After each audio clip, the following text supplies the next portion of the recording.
Sveiki, mėly parapijiečiai, čia vėl aš, vyskupas Laurynas Šinkūnas. Šiandieną pasakysiu aš jums pamokslą apie visų šventųjų dieną. Visoje Europoje žmonės nuo senų laikų tikėjo gyvųjų ir mirusiųjų bendravimu, pastarųjų pagalba savo artimiesiems. Tikėta, kad mirusiųjų vėlės lanko žmonės vėlyvą rudenį. Tad ne veltui lapkričio pradžioje minimos net 2 vėlių minėjimo šventės. Lapkričio 1 dieną visi minėsime visų šventųjų dieną. Būtinai prašau apsilankyti Pajaco parapijos arkikatedroj bazilikoj ir mes tikrai paminėsime ją,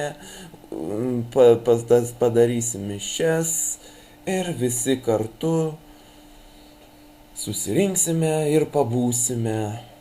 Pas mus taip pat atvyks tą dieną gausus būrys kardinolų iš kitų parapijų.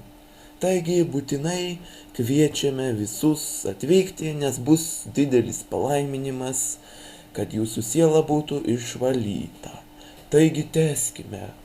Lapkričio 1 diena yra liturginė šventųjų atminimo šventė, kurią paskelbė popiežius Bonifacas IV.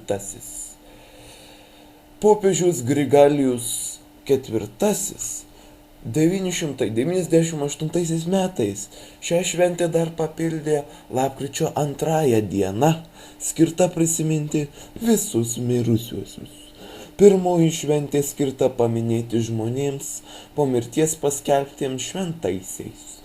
Tikima, kad šventieji padeda žmonėms, jei jiems meldžiamasi. Lapkričio 1 dieną bažnyčia visada skelbia privalomą šventę. Vėlinės kai kur Europoje yra darbo, kai kur nedarbo diena. Prasidėjus atgimimui Lietuvoje 1990 metais vasario 9 dieną priimtas įstatymas, pagal kurį lapkričio 1 paskelbta nedarbo diena. Vėlinės minėta švente, tačiau darbo diena visgi paskelbta 1990 metais spalio 23 dieną. Visų šventųjų dienai iš senovės liaudis teikia ypatingą prasmę. Manyta, kad tą dieną gimęs kūdikis, suaugęs būdamas šermenyse, matysės vėlės.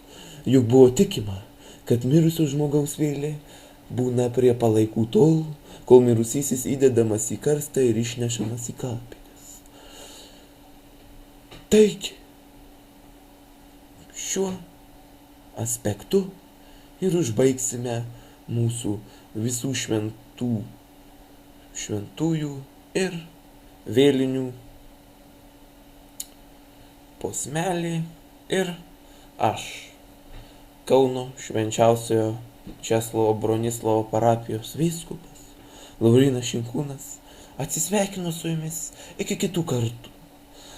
Primenu, apsilankykite būtinai lapkričio 1 mūsų nuostabioje arkikatedroje bazilika. Taigi, mėly parapijiečiai, dabar tikrai atsisveikinu ir linkiu prasmingai atšvęsti šią visų šventųjų dieną. Su Dievu ir jame ir užbaigsime šią gaitą.